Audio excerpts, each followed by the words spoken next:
오늘 소개한 이 포인트는 생각보다 스피킹에 굉장히 유용합니다. 데일리로 쓸 일도 굉장히 많고요. 이런 범용성이 뛰어난 표현 방식을 의식적으로 좀 학습을 해줘야 스피킹이 는다는 겁니다. 그러지 않고 그냥 이런 관찰 포인트가 없이 계속 연습하면은 스피킹이 느는 속도가 좀 더뎌요. 넌 대체 몇 년째 공부를 하고 있는 거니?를 집필한 김재호입니다. 저 개인적으로는 영어 학습 방법론에 관해서 관심이 많은 사람이라기보다는 저는 방향성에 관심이 많은 사람인 것 같습니다. 어떤 방향으로 영어를 해야지만 국내에서 공부하더라도 조금 네이티브의 영어에 준하는 그런 문형과 표현법으로 영어를 할 수 있는 것인가, 이런 방향성에 관심이 많다. 이런 말씀으로 오늘 출발을 한번 해볼까 합니다. 그 방향성이라는 것이 이제 기술적으로 표현하자면 제가 요즘 강조드리는 구동사 학습량을 늘려야 된다라거나 또 기본 동사에 충실해야 된다. 또 명사절 활용에 능해야지만 부드러운 자연스러운 영어를 할 수 있다. 이런 것들이 제가 추구하는 그 방향성이 되겠습니다. 그래서 오늘 말씀드리는 내용도 그 방향성의 하나의 중요한 요소를 담당하는 부분이죠. 무엇인가 하니 something, anything 형용사 표현법에 익숙해져야 된다. something, anything 플러스 형용사 표현법에 익숙해져야 된다. 이 주제가 되겠습니다.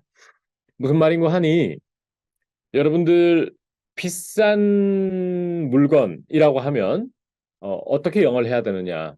예를 들어 비싼 자동차, 비싼 옷, 비싼 화장품 뭐 이런 말들이 되겠죠. 그러면 이제 제가 그동안 학습자들과 공부하면서 느낀 것 중에 하나가 자꾸 비싼 것 이런 식으로 영어를 이제 수식을 해서 영어를 하다 보니까 expensive 명사 이런 영어를 많이 하시더라고요. 그런데 우리가 특히 구어체에서 말을 할 때 철수는 비싼 거라면 다 좋아해 이런 영어를 그 말을 할 때가 있잖아요. 비싼 거라면 다 좋아해. 비싼 것만 사려고 해. 이런 말 하죠. 그러면 이 문장에서 비싼 거는 비싼 자동차, 비싼 화장품, 비싼 컴퓨터 이걸 얘기하는 게 아니죠. 그냥 포괄적으로 비싼 거를 좋아한다, 비싼 것만 고집한다는 얘기죠. 우리말에도 그런 게 발달돼 있지 않습니까? 그럴 때는 비싼 물건이라든지 비싼 화장품이 아니고 그냥 비싼 거 이렇게 퉁친다라고 제가 약간 슬랭 같은 말을 지금 썼는데 좀 퉁치는 표현법과 친하지 않더라는 거죠. 다수의 한국 학습자들은 그거를 늘 말씀드리지만 수동적인 학습의 영역인 리딩, 독해를 할 때는 누구나 다 쉽게 이해하다가도 내가 말을 해야 되는 아웃풋의 영역으로 접어들면 온데간데 없는 문형이 되고 만다는 겁니다. 그래서 이거를 항상 말씀드리지만 저 같은 사람이 자꾸 리마인드를 해주면 학습자단에서 뭐 그렇게까지 막 힘들어서 공부를 하지 않더라도 자꾸 듣다 보면은 내재화가 되는 그런 경험을 하게 된다는 거죠. 그래서 오늘은 something, anything 형용사 표현법과 친해지지 않으면 어색한 영어를 할 수밖에 없다. 또 의도하지 않은 영어를 표현을 하게 된다. 이 말을 하고 싶은 겁니다. 그럼 예를 들어서 중고 사는 거에 대해서 별로 거부감이 없다. 이런 말을 하고 싶다라고 칩시다. 중고. 그러면 그때 중고라고 하는 것은 그것이 뭐든지 다 될 수 있습니다. 뭐 가구가 될 수도 있고요. 또 가전제품이 될 수도 있고요. 또 자전거가 될 수도 있고 뭐 중고 자동차가 될 수도 있는 거 아닙니까? 그럴 때 이런 발화법은 좋지 않다는 겁니다. 이런 표현법은 second hand products 이 표현법은 그렇게 유용하지 않다는 거예요. 그러면 어떤 표현법과 친해져야 된다고요? something expensive, anything expensive 이런 표현법과 친해져야 된다는 겁니다. 문법적으로도 다 알고요. 또 우리가 많이 봤던 익숙한 문형임에도 불구하고 내가 할 땐 잘 안 되죠. 따라서 저는 뭐 중고 물건 구매하는데 별 거부감 없는 사람입니다. 이러면 어떻게 영작을 하시겠어요, 여러분? 저는 꺼리지 않는다. 중고 물건을 이렇게 하시면 되겠죠. 그래서 I don't mind buying something second-hand 이렇게 표현하는 겁니다. 그러면 이런 표현법이 장점은 뭐가 있을까요? 내가 하고자 하는 말이 물건 중에서도 뭐 옷이나 자동차나 전자제품과 같이 구체적인 걸 얘기하는 것이 아니고 포괄적 대상을 얘기할 때는 이렇게 해줘야 영어 스피킹이 수월해지겠죠. second hand clothes 이렇게 얘기하면 딱 옷만 얘기하는 게 되잖아요. 근데 어떤 사람이 저는 뭐 당근마켓 가서 뭐 중고로 뭐 사는 거 괜찮아요. 저는 뭐 중고에 대한 인식이 나쁜 사람이 아니라서 이럴 때는 something second hand로 가주셔야 된다. 이 말씀을 드리는 겁니다. 예, 그러면 아까 제가 오늘 첫 번째 소개드린 예문이 뭐였죠? I don't mind buying something second hand. 이렇게 something second hand 이걸 옛날 문법 용어로 후치수식이라 그래요. 뒤에서 형용사가 앞에 있는 명사를 수식한다 그래서 후치수식. 그 말 용어도 화려한 후치수식. 어떻게 익숙하십니까? 안 익숙하죠? 네, 몰라도 됩니다. 그럼 이런 건 어떻습니까? 어떤 남성분이 있고요. 혹은 어떤 남자 배우가 있고, 그 사람이 그 사람은 정말 뭔진 모르겠는데 매력이 있어. 이런 말을 할 수 있잖아요. 그러면 그때도 여러분이 만약에 형용사 명사 어순에 익숙해지면 영어가 어려워져요. There is a attractive 그 다음에 명사가 생각이 안 나요.